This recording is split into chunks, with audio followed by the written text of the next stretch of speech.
Evet, bugün 5 yıl önce aldığım drone'umu tamir edeceğim. Muhtemelen bataryası arızalı. Güç kaynaklı drone.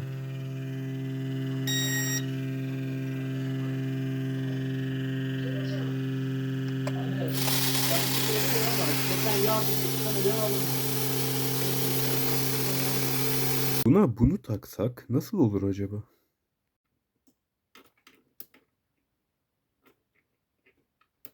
Buna bir tane TP4056 taksak nasıl olur? Bence süper olur.